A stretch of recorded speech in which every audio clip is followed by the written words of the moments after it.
Everyone. My name is David Boko, and I am a statistician at the African Center for Statistics, which is the statistics department of the United Nations Economic Commission for Africa. The latter is the regional office of the United Nations in Africa. First of all, I would like to welcome every one of you to this second webinar being conducted within the framework of the activities of the African Community of Practice on Natural Capital Accounting. Before we go further in the substance of this webinar, I suggest that we all follow a number of rules to ensure that we maximize the quality of the flow of information among ourselves. So let us keep our mics in mute mode if we are not speaking. And secondly, let us also turn off the video mode so as to save the internet bandwidth of the quality of the sound. Later on, we may turn on the video mode just when we want to speak, and then turn it off thereafter. This webinar is now being organized around one main presentation by our colleague from the United Nations Statistics Division. Then after the presentation, we will have a discussion session. You will be able to intervene directly through your mics if you deem the internet connection on your side sufficient to do so. The other possibility to intervene will be to use the chat column at the right side of the WebEx screen to post your comment and questions. Prior to the presentation, please allow me to place this webinar in its context. As said earlier, this is the second webinar among the activities of the African Community of Practice on Natural Capital Accounting. The community has been formed as a platform for knowledge and experience sharing among practitioners of environmental economic accounting, with a view to foster the advancement of this field of statistics in African countries, as well as its applications for sustainable development policy formulation across the continent. With time, it has become evident for all humankind that the environment that we live in and interact with for our personal and economic needs form the prime source from where we draw our resources. These resources and the underlying support and interrelated mechanisms, also called natural capital, are an essential asset for the planet's livelihood in the present and also in the future. Given the degradable nature of this asset, we all understand the need for the sustainable management to meet the present as well as future needs of our societies. Thankfully, efforts are being made through the joint contribution of several development partners and international organizations to produce statistical evidences and to put the created knowledge to practice through appropriate policies.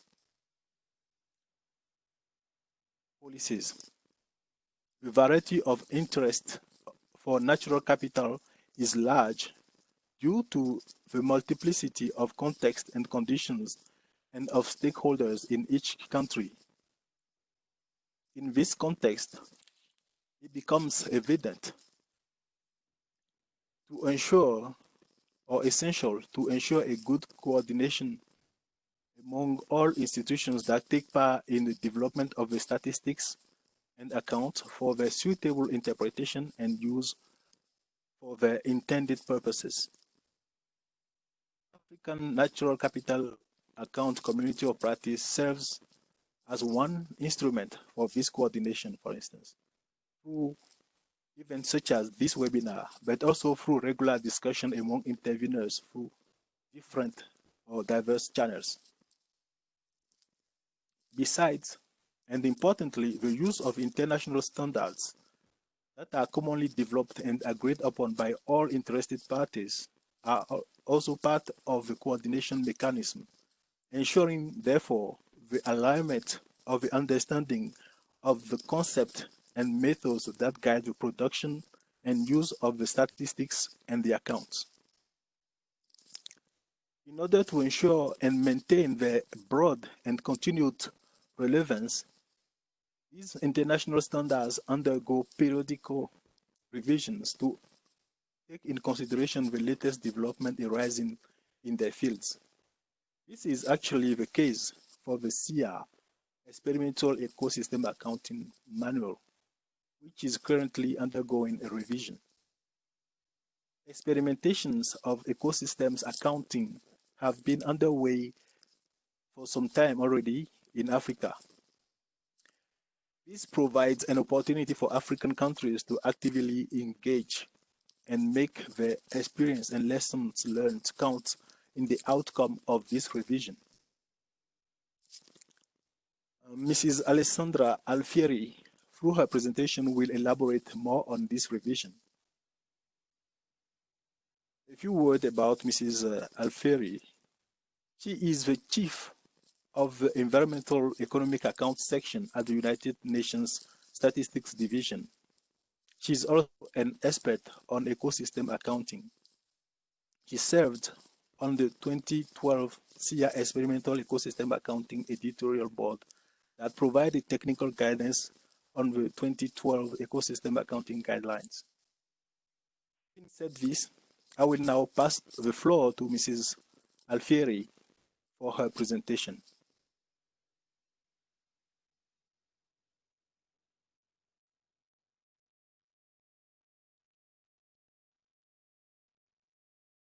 For the introduction and for framing the discussion today.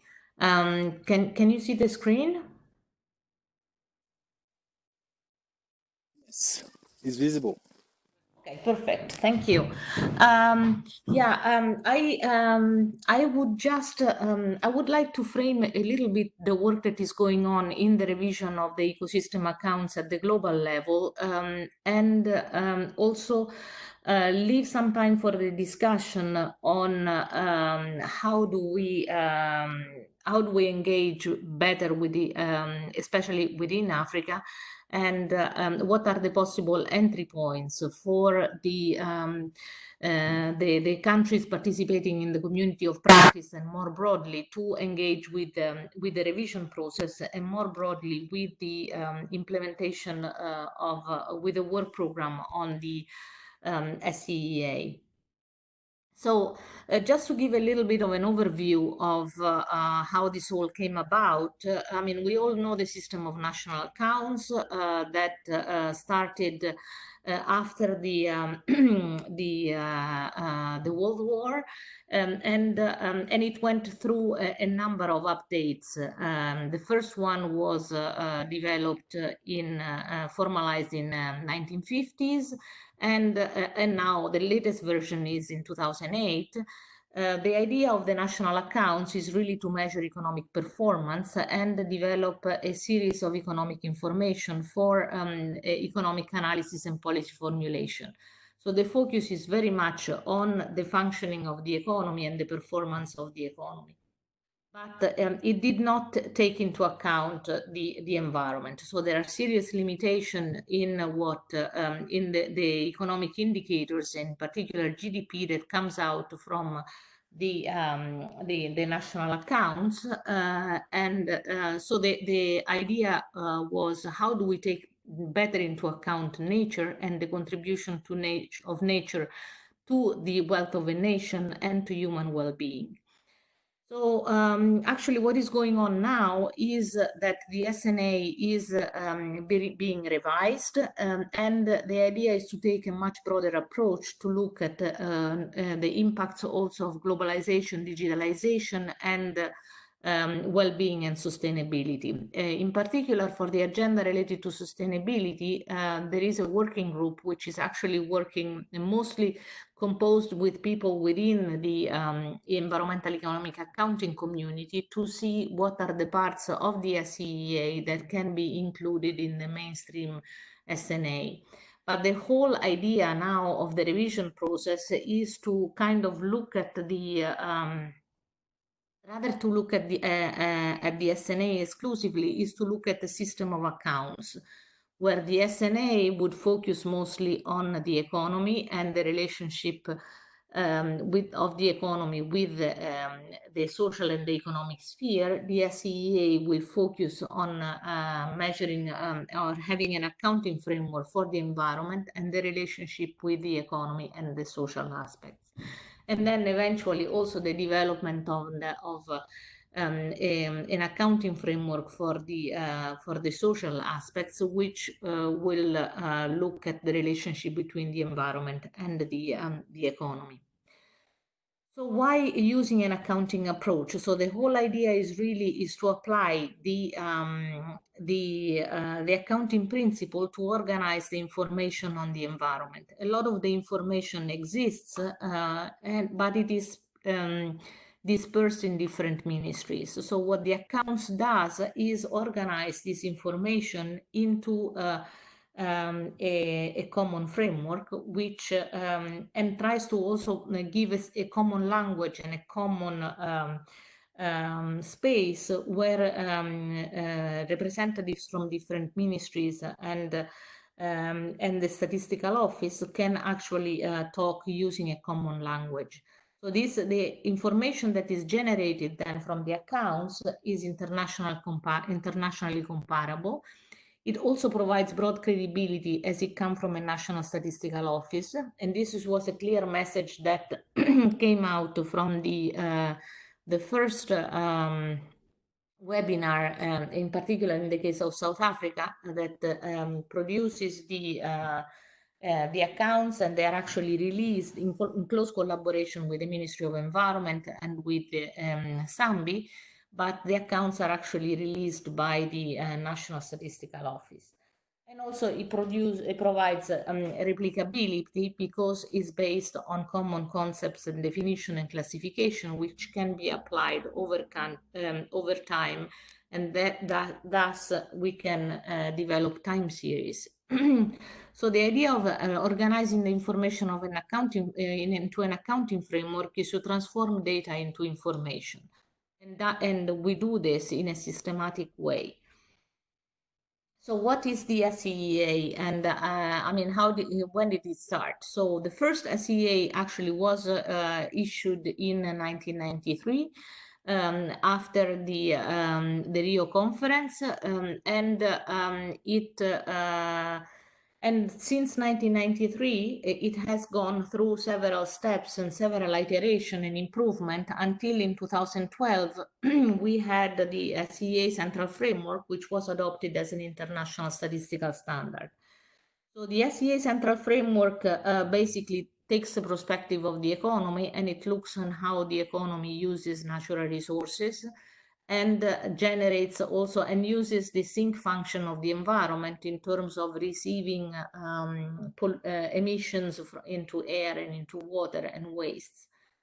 So it's very much an extension of the system of national accounts, but very much taking the perspective of the economy. But in 2012, also during the revision process, we also realized that the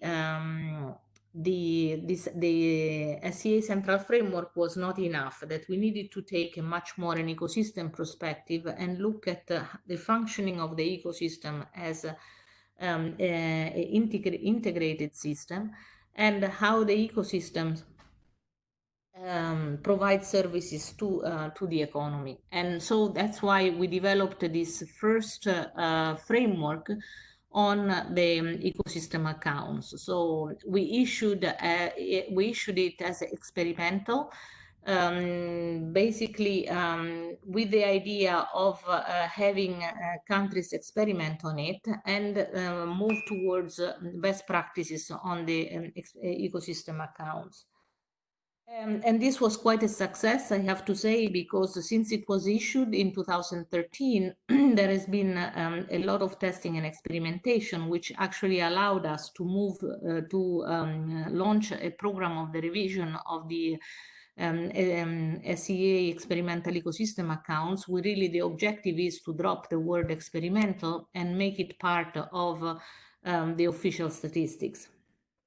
And then we have the SEEA applications and extension, which, I mean, since the SEEA is kind of a new framework compared with the national accounts, the first volume was issued in 1993, so it's only 25 years old, which in the statistical world is quite young. The applications and extension kind of shows and gives examples on how to use the accounts to develop indicators and to in scenario analysis. So so this is a little bit the family of classification from the SNA to the SEEA. There are a number of what we call subsystems in the second row, which basically elaborate the concepts which are in the SEEA central framework or in the ecosystem accounts to make it more attuned to particular communities. So we have the water accounts, the SEEA water, which actually tries to build bridges between the practices on measuring water by the hydrological community and with the accounting community. And same thing for energy. The SEEA agriculture, forestry and fishery was also recently formally released, and it has also, I understand, been tested in a number of African countries. And then there is a number of other subsystems that are currently being developed. One is on measuring sustainable tourism together with the UNWTO. The objective here is to bring together the SEEA with the tourism satellite accounts to better understand the relationship between tourism and the environment.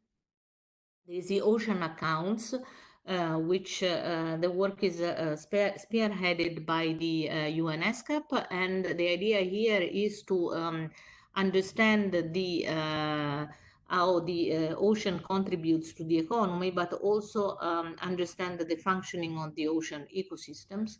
And then the biodiversity accounts, which takes much more the perspective of the biodiversity intended as diversity of species, of ecosystems, and genetic diversity. So it's kind of a reorganization, I would say, of the material which is in the SEEA ecosystem accounts for the purpose of biodiversity. So I mentioned this before, what the SEEA central framework and ecosystem accounts, what we like it to portray is basically of the it's the side of a coin. On one side, we have the ecosystem accounts, which measures environmental assets as individual assets, so as individual natural resources. So we look, for example, at timber, at water, at fish, mineral and energy resources, at soil, and as land as a provider of space. The system accounts is the other side of the coin, and which actually takes a much more integrated perspective. So we don't look at timber, but we look at the whole forest. So we look at the spatial area, which includes timber, but also includes the soil, includes the water, includes many other materials that and in which actually all these different components work together to provide ecosystem services.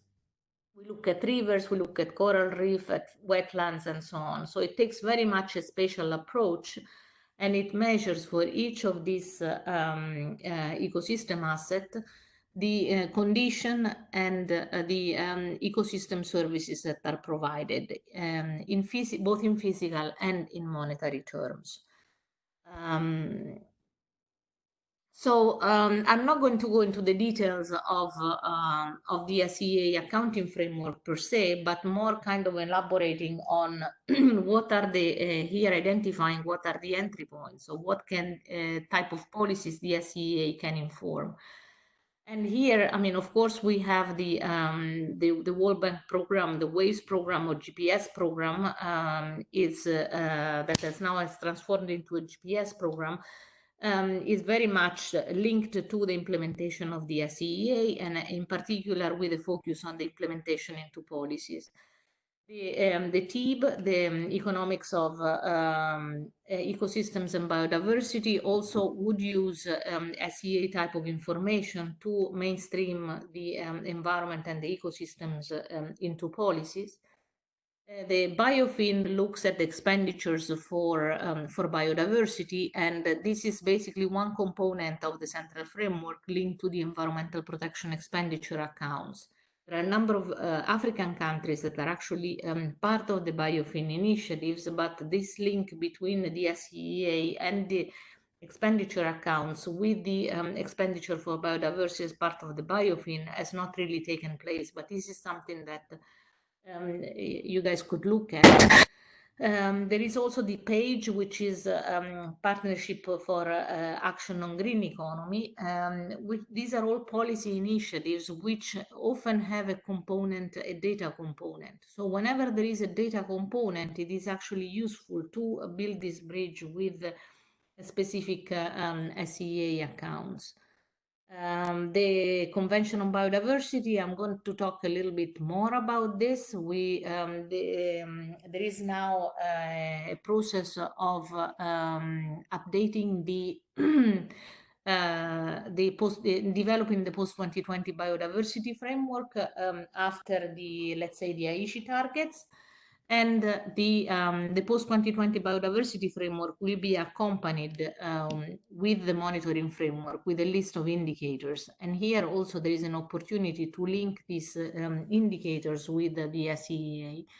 And of course the SDG, where, I mean, we have done the Statistical Commission at its last session in March explicitly recognized the SEA as a very important framework to support the SDGs. And in the context of in the African context, we recognize at least two initiatives, but I'm sure that there are more, and it would really be useful for me if we can make an assessment of what are the initiatives that are going on and how can the SEA provide the information input to support these initiatives. One is, of course, the Gaborone Declaration for Sustainability in Africa, and they spoke about their initiatives at the last webinar. And of course AMSEN, which I think was also spoken about at the last seminar, which has a program of work on natural capital accounting. And I think we should all engage more in these local initiatives.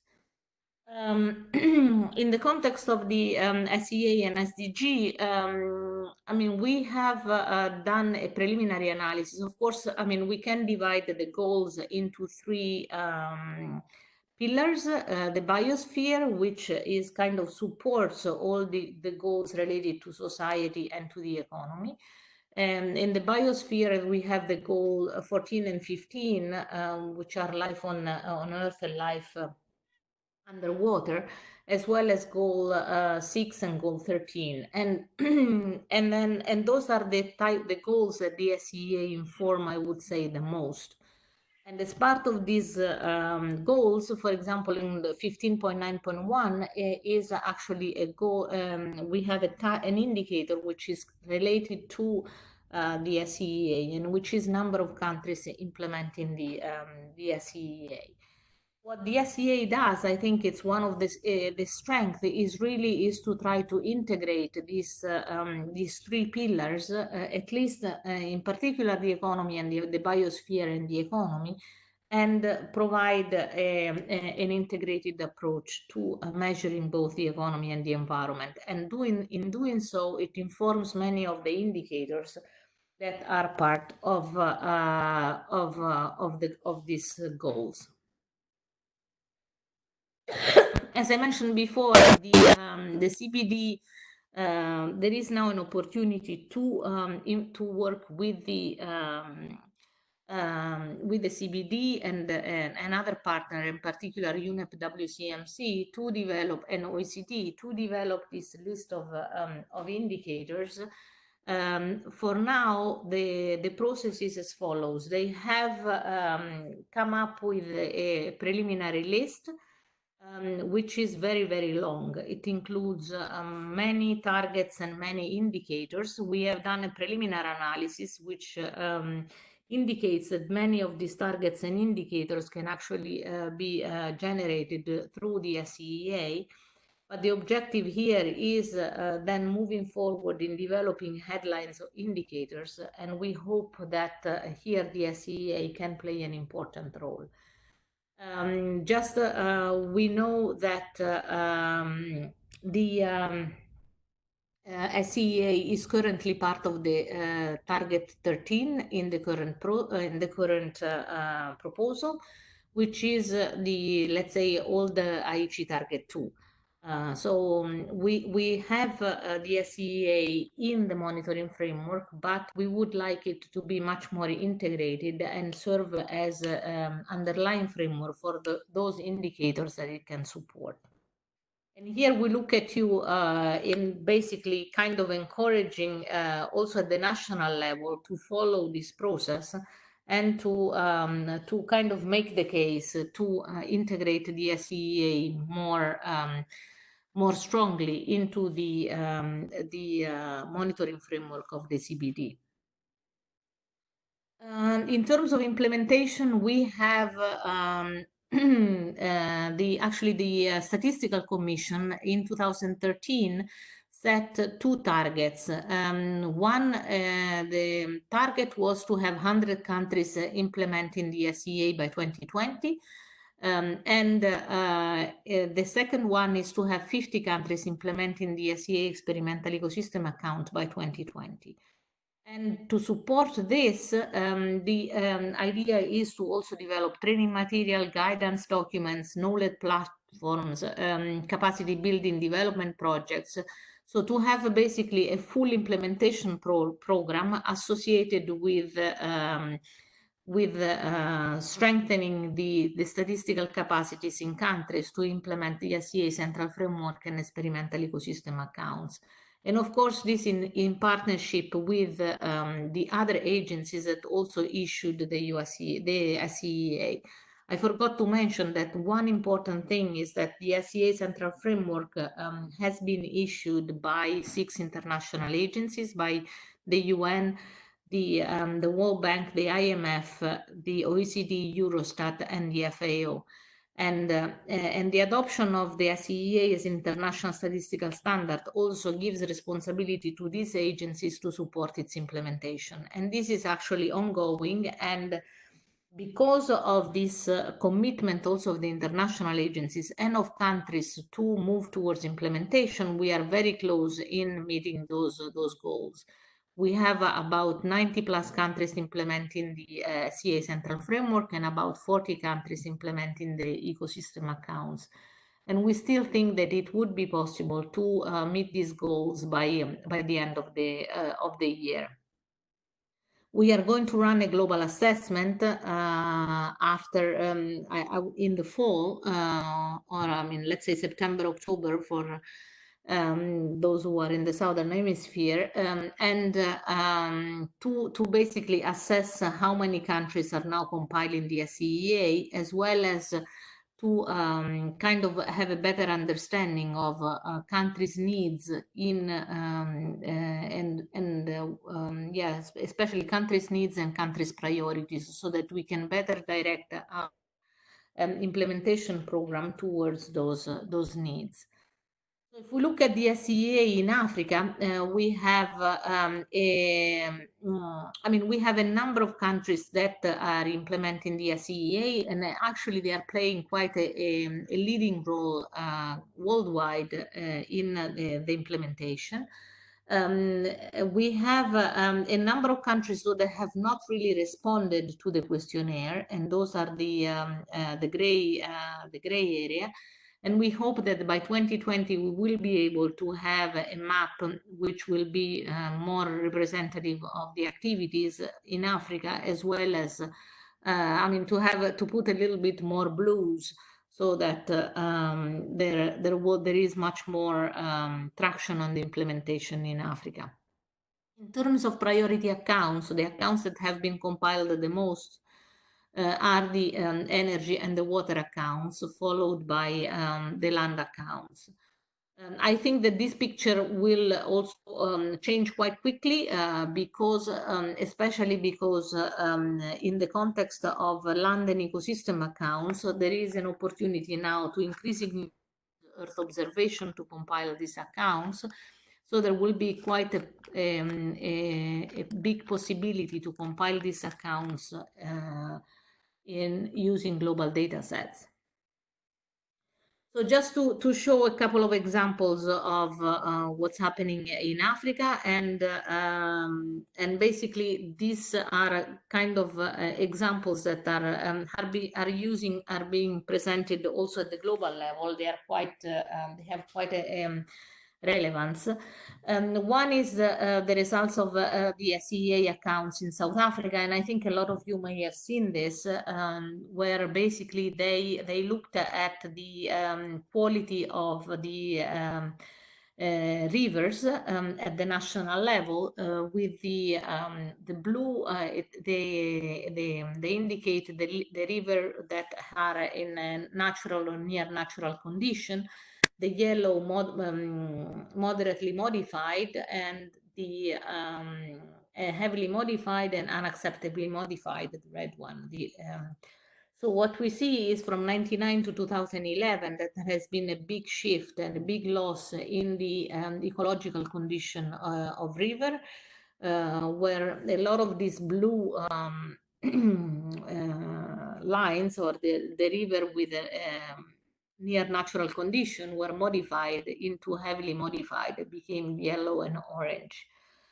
So, and this was calculated basically that there was about a 10% decline in the ecological condition. This has this news actually was picked up by the national by the Ministry of Environment, and it had an impact in the National Water and Sanitation Master Plan, which actually started to take into account the issue of the loss in ecological condition. An example is the shea nuts, the butter tree nut, the shea butter tree nuts in Uganda, where basically they constitute a source of income for local community, and they can only be grown in particular type of ecosystems. So what happened is that the extent of this ecosystem on which this shea butter tree nut could grow decreased substantially from between I think it's between 1990 and 2015. So and so as a result of that, there has been some movement towards doing some conservation, and what we notice is that the conservation, the effect of the conservation has been quite strong, where we actually had that the loss of habitat is much less in protected areas versus the non-protected areas. So yeah, this is a kind of an example that establishing protected areas for specific purposes does have a big impact. So just now to move into the SEEA revision process, I think all of you know that in the process of revising the SEEA, we there is a number of initiatives that, I mean, maybe if I can give a little bit more on the context, I mentioned about the SDG already. One thing I would also like to mention is the IUCN World Congress, and in particular, there is a motion 70, which is on accounting for biodiversity. And the idea here is really to promote the SEEA in the context of the IUCN community and the world conservation community, and to have an agenda to develop an SEEA for biodiversity. There is the post-2020 biodiversity framework, which I already mentioned, and of course there is the decade for ecosystem restoration, which has been launched and will go from 2021 to 2030, and that also would develop a monitoring framework for ecosystems. So these are kind of at the global level, the general entry points where the revision process fits. So the revision was launched in March 2018, and with the aim to have a complete draft by the end of 2020 and having it endorsed by the UN Statistical Commission. As I mentioned before, the objective here is really to arrive to an agreed document where we can drop the experimental, hopefully have have it as a statistical standard, and of course encourage the implementation in countries.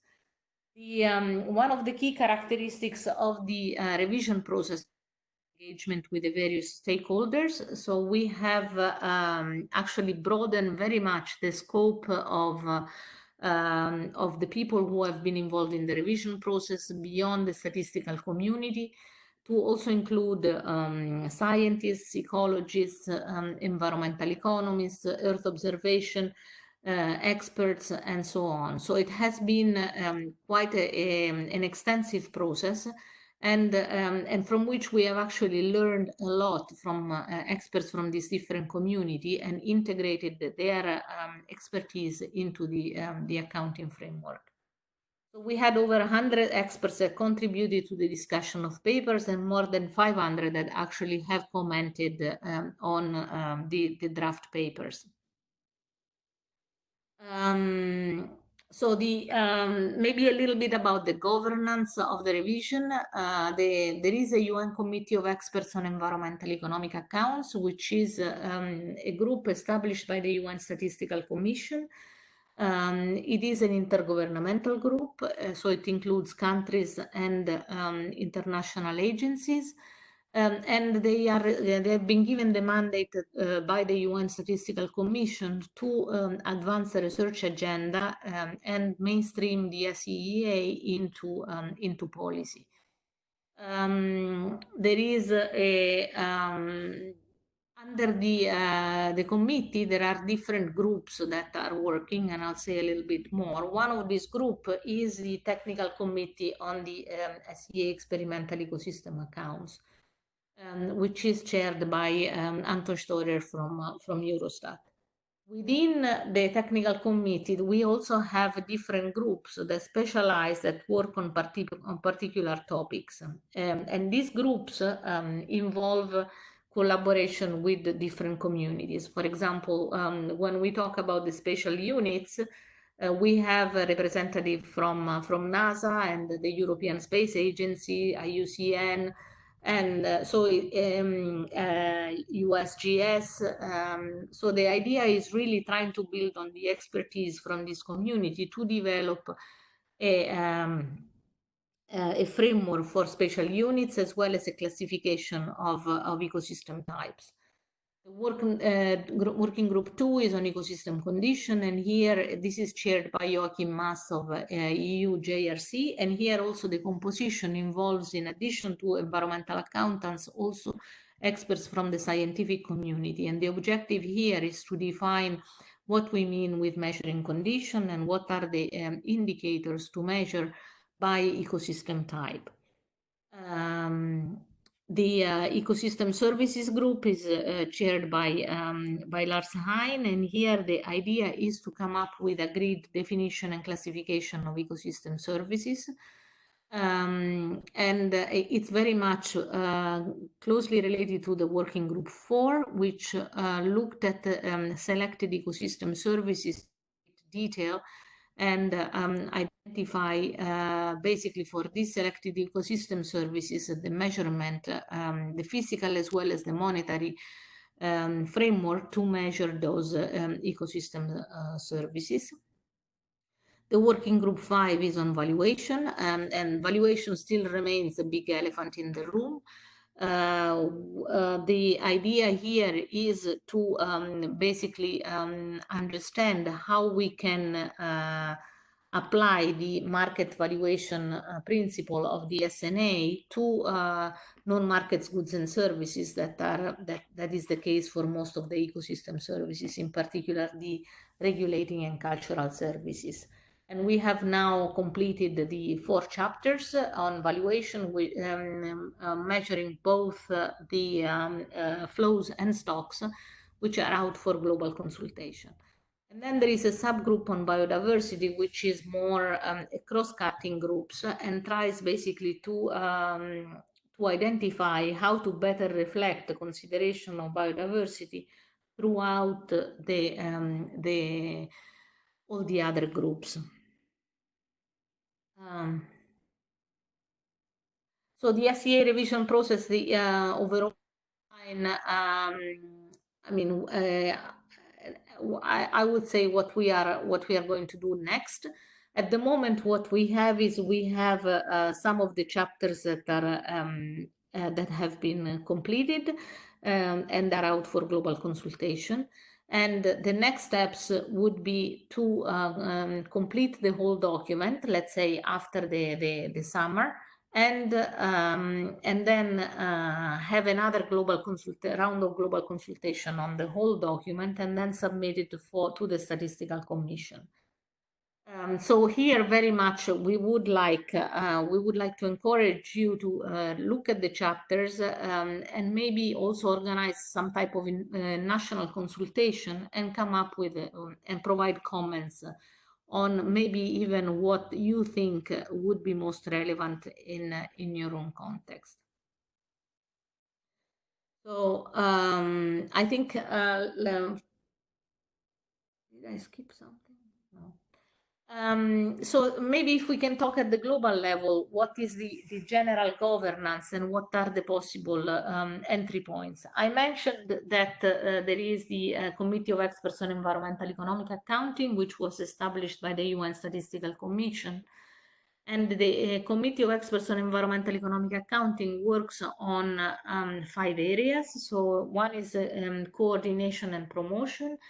And so basically here, the whole idea is to identify areas in which the SEEA can provide added value. And at the moment, basically, there is a discussion, especially on how do we link to the SEEA on these recovery programs that will likely start after the economy went to a break as a result of COVID-19. So what are the possible products that we can develop to support countries to mainstream the SEEA, for example, in these recovery products? And of course, the areas of that have been identified as priority are climate change, which will likely become, is already, but will likely become increasingly a very important factor to be considered in the economic decision-making moving forward. There is the issue of biodiversity with the COP. There is, of course, circular economy. So the idea is how we can better mainstream the SEEA in the decision-making. The second group is on methodological development, and here we have the technical committee on the SEEA central framework and on the ecosystem accounts. So this group now is focusing very much on the development of the SEEA experimental ecosystem accounts. The third group is development of database. I mean, here we have been quite slow in putting forward the databases, but we are moving now at much more increased pace. The committee has identified 5 areas, 5 priority areas. They are energy accounts, emission accounts, material flow accounts, land accounts, and water accounts. For the first 4, so except for water, we have identified an international agency which is responsible to develop these global data sets. And now increasingly, we are making these global data sets available on the UNSD website. We are also going to develop data templates, which we will circulate to countries to start a real data collection process to obtain SEEA compliant data. One other development in the global data in the databases is also on the ecosystem accounts. We are now working to develop a tool which will allow to use Earth observation combined with national data to compile extent accounts, ecosystem condition, and selected ecosystem services.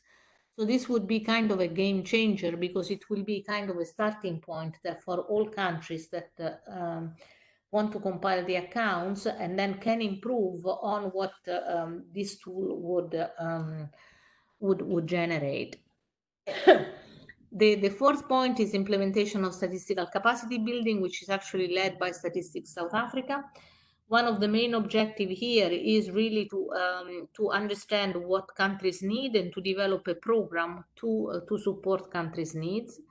One of the activities that will happen this year, I mentioned before, is the global assessment on ecosystem accounts, which will also inform the SDG indicator 15.9.1, and then formulation of emerging response.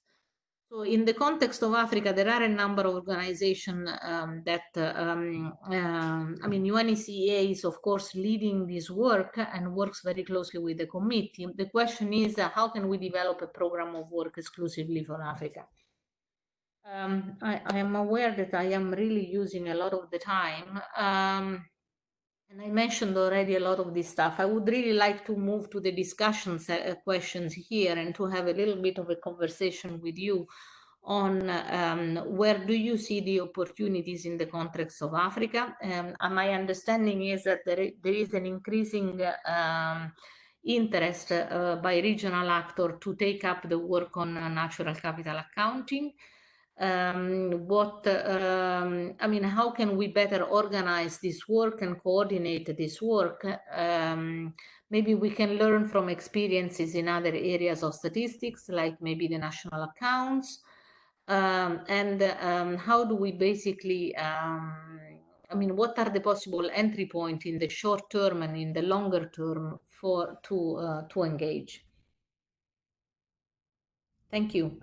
David, some of the questions are for you, so maybe you want to start answering some of these questions.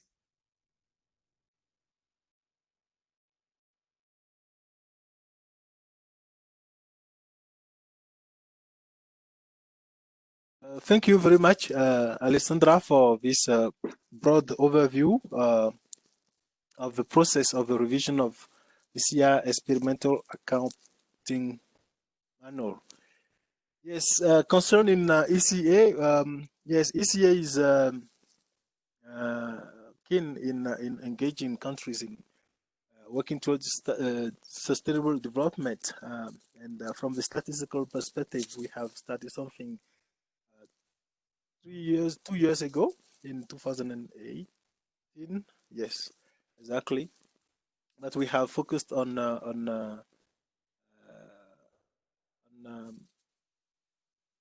organizing training, online training. We've openly broadcast modules on the SEEA Central Framework. And further to that, there have been a number of countries that have experimented two of the accounts, the forest account and the energy account. we are now, it has been through a project, and we are now thinking of a way to organize, to frame another project where we can mobilize resources to support further countries in developing the account, which we feel are essential to the sustainable development policies. In that sense, I think we are quite open to work with you if you have that perspective, so we can frame, try to, based on the assessment that is envisaged for the 20 September this year. We hope to learn from it and see where the priorities are and how we can team up to do that. I would like also to underline that on the continent, and from the perspective of this community of practice, there are a number of partners that are involved, which can also be engaged to contribute in their capacities. I think the World Bank has been leading a lot of work in this area already, and I am pretty sure that they will be willing to continue this in this mechanism. But I will really leave it up to each of the institutions to voice and see how they think they can support this work. Otherwise, I think I will not keep the floor for myself. I would like to give the audience a bit of space to express how they see, they perceive what the international organization can do, or how themselves, the countries, can engage in these processes.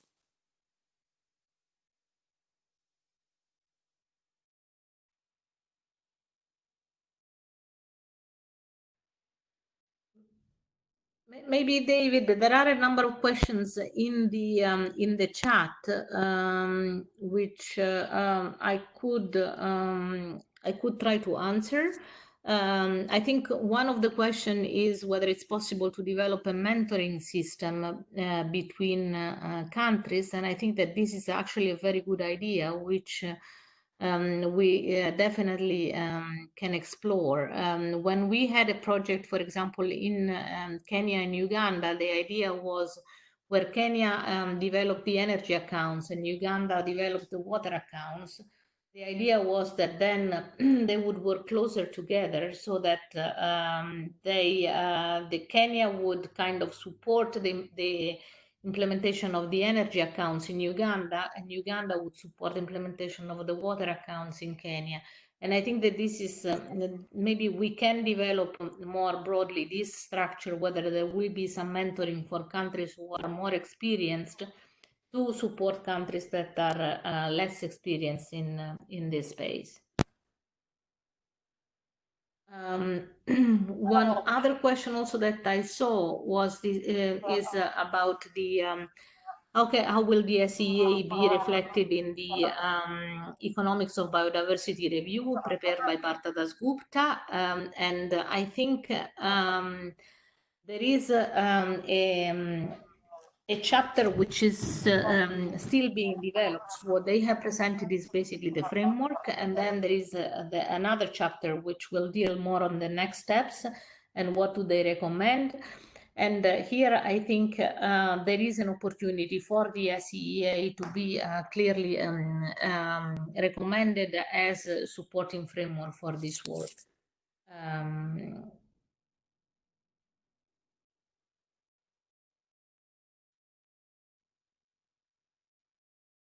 Thank you. David. Yeah. Hi, Alessandra. May I come in, please? Yes, please. Who is speaking? Could you introduce yourself? Yes, sure. My name is Hamdu Wan. I am a former UNECA staff. I'm retired now. I have been retired since the end of 2013. I just want to mention maybe the need to work at watershed levels. Because Alessandra, you just mentioned 2 countries on which we can build on experience of which we can build on to share knowledge, for instance. But I think there are issues that are to be tackled at watershed levels, especially when it comes to water or ecosystem, like water, like forest, and now you are mentioning. Can you hear me? Yes. You have been mentioning, for instance, minerals, etc. It happens now that in many parts of west of Africa, be it West, Central, or even Southern Africa, Eastern Africa, we have development projects, or we have land use practices that are really degrading the water towers of our main rivers. Senegal, be it Niger River, be it Nile even. And so I think there is a need to have some work at this level, and we have regional LBOs. I mentioned it just in the chat stream. We have river basin NGO organizations which have their own platforms. I think this can be a conduct. There is a need for a dialogue with these LBOs to try to have really SEA going on through these conducts. So but I can elaborate more, even if need be, through email, for instance, exchange on this. So thank you. Yeah. Thank you very much for your contribution. I think it's a very good idea, but it is something that requires a further analysis and reflection. And yeah, it would be good if you can share this idea with the community through email. Or do you have our contact?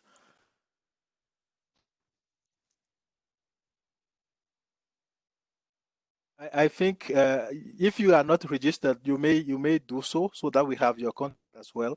And I also take the opportunity to call on everyone to sign up for the community of practice. And if you require any guidance on that, please contact us. I don't know by which channel you have got the information to connect to this webinar, but it would be good if you can relay your address so that we get you registered as member of the community.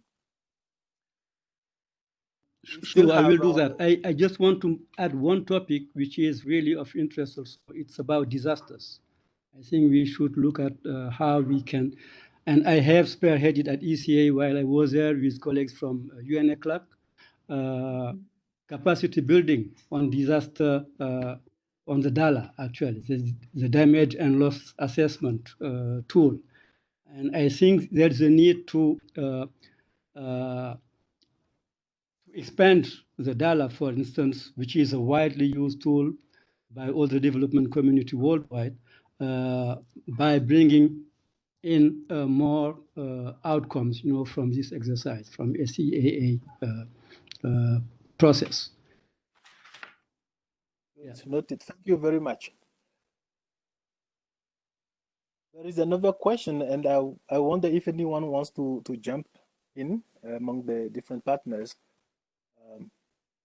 What is the possibility of setting up a program or project to drive NCA in Africa through a multi-stakeholder approach?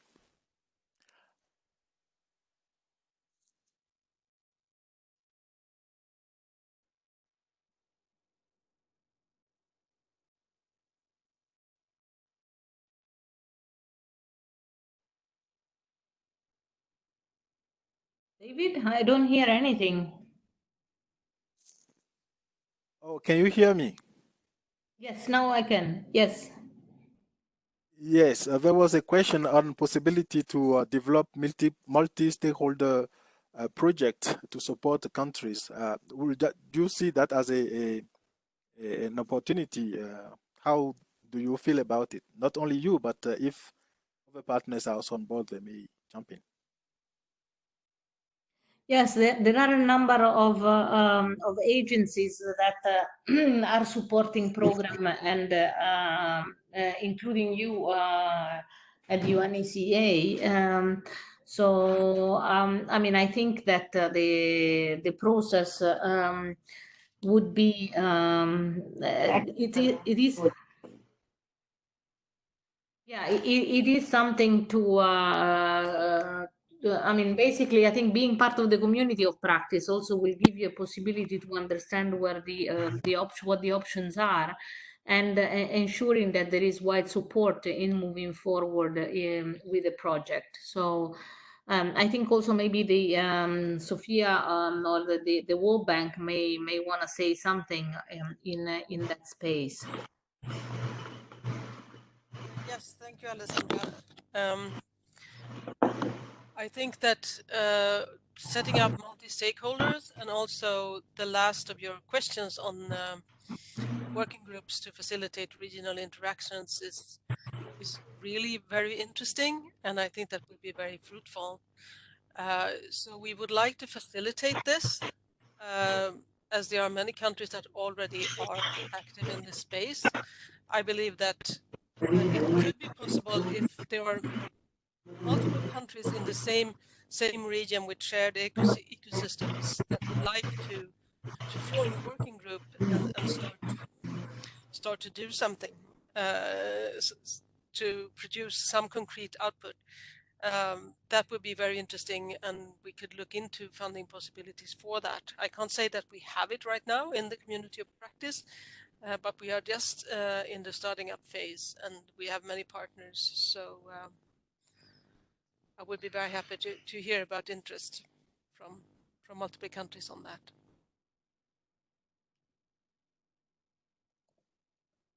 Thank you very much, Sophia, for this clarification. I hope point is noted by the countries to express interest in collaborating, working on developing projects.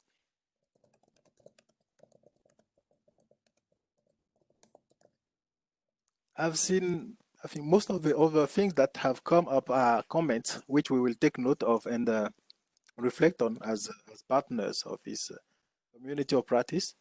I think we are reaching the end of this webinar, and we hope that you have found it useful to attend. Before I close, I would like to check if anyone else would like to add a word, a final word before we close.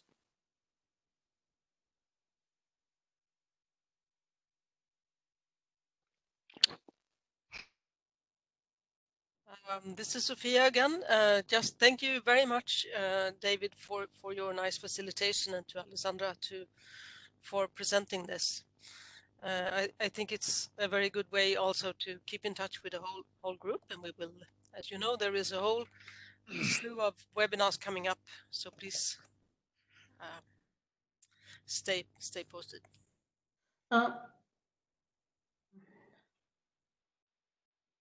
Maybe if I can also add something, because I think the webinars are a very useful way of maintaining this communication, but I think it would be useful. There is correct me if I'm wrong, but there is a WhatsApp group that also has been established to maintain this communication, maybe sharing information as as for example things happen. So maybe it would be good also to start using this WhatsApp group more. I mean, I see that there are a number of questions here that I wasn't able to get to it while making the presentation and answering and so on. But I think if we can raise also, if we can maintain this WhatsApp group alive, I think it would be a good way to have a communication also in between the webinars. So that's a very good point, Alessandra, and I'm happy to report that this very lively conversation in the WhatsApp group. I think it could really be used much more for this type of questions, exactly as you are saying that we are having in the chat right now.